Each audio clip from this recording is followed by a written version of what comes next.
Namaste, dear learners. I would like to welcome you to our series of video lessons on the syllabus of Rani Chennamma University Belagavi, BA third semester optional English.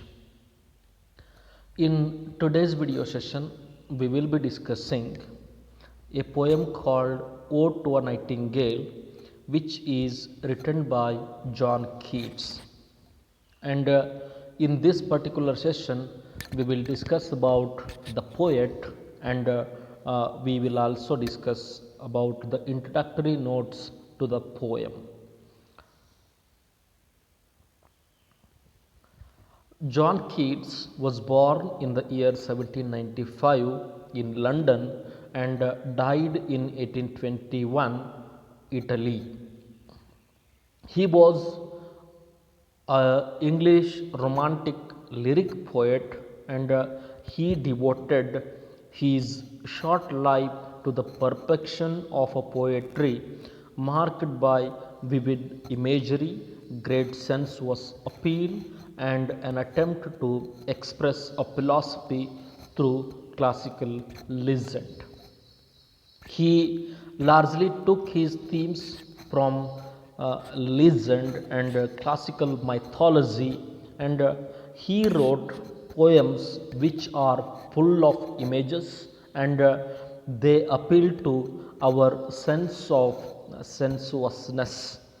And also his poetry is a kind of philosophy that expresses through the classical legends of Rome and ancient Greek. His other works are Isabella, Lamia, The Eve of Saint Agnes, Ode on a Grecian Urn, Ode to a Nightingale, Ode to Autumn. In his short span of life, he has written many poems, many great poems, which are read till today. John Keats composed his poetry under the strain of illness. He was suffering from pneumonia, and he expresses his pain of his illness through his poetry. And his poems are also about his love for Fanny Brawne, and the poetry of John Keats is an astonishing body of work which is marked by careful and considered development, technical, emotional, and intellectual. John Keats not only writes emotional poetry, but they are technically very sound poems as well. The poems are intellectual in their nature. John Keats is known for his odes. He largely is known for his odes, and they are most distinctive poetic achievement of John Keats. The odes are lyrical meditations on some object or quality that prompts the poet to comfort the conflicting impulses of his inner being and to reflect upon his inner his own longings and their relations to the wider world around him. The odes which are written by John Keats are a kind of confrontation between the impulses of John Keats and the world around him.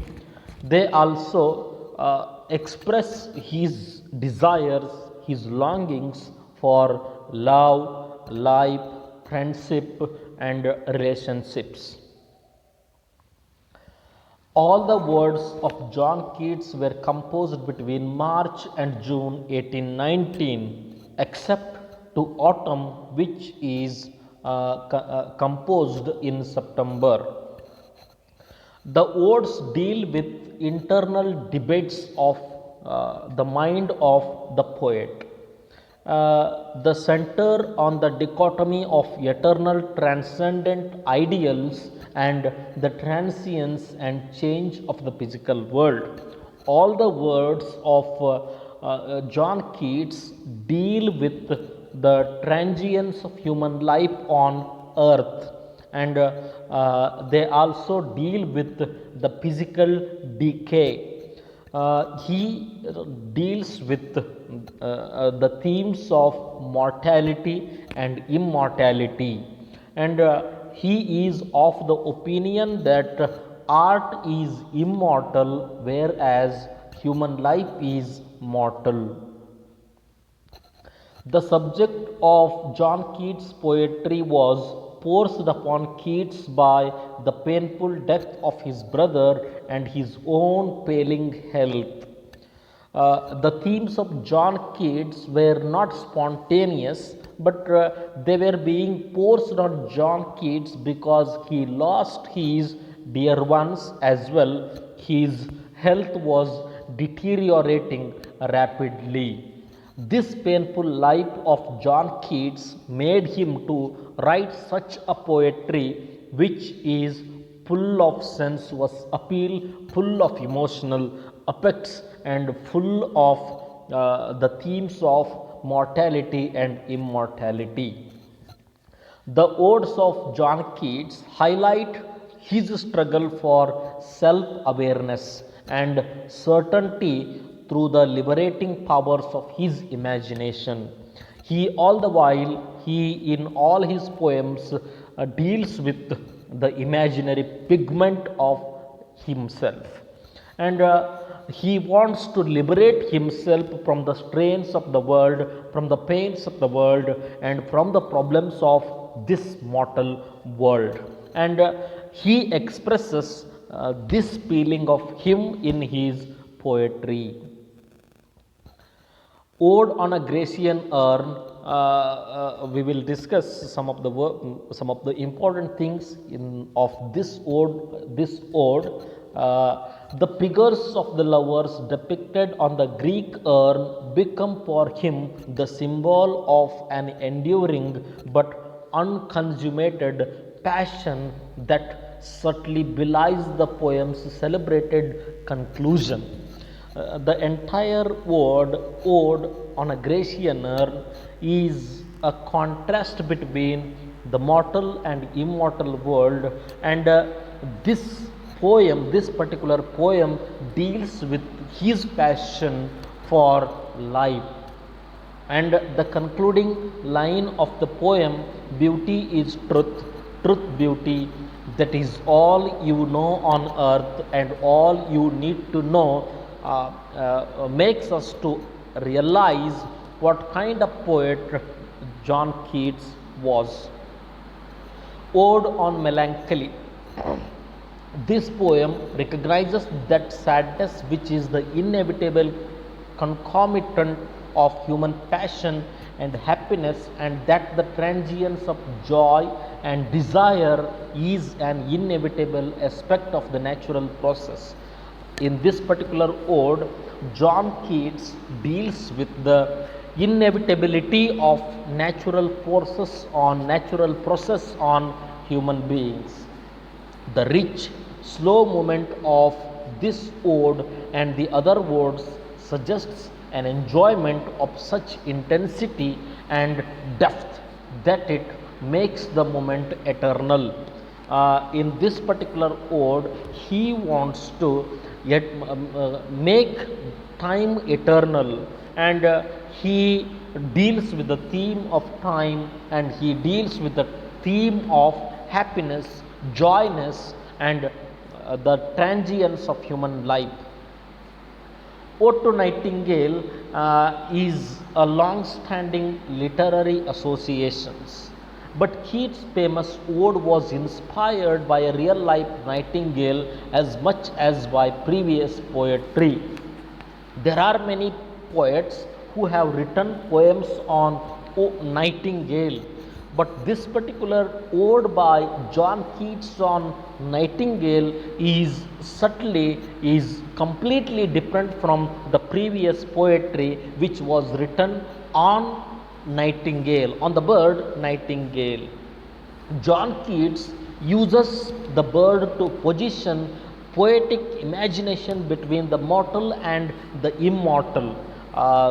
By using bird nightingale, John Keats wants to create a mortal and immortal world, and he positions nightingale between the mortality and the immortality, the art and the life. Ode to Nightingale is one of the 5 great odes John Keats composed in the summer and autumn of 1819. This ode, for the first time published in July of 1819 in a journal called Annals of the Fine Arts, and subsequently in Keats' third and final publication, Lamia Isabella, The Eve of St. Agnes and Other Poems, in the year 1820. This ode focuses on a speaker standing in a dark forest listening to the beguiling and beautiful song of the nightingale bird. In this poem, the speaker is standing somewhere in a forest, and the song of the bird, the song of the nightingale, falls on his ears, and the song of the nightingale is both sad as well as happy. And the poem seems to be beautiful on some occasions.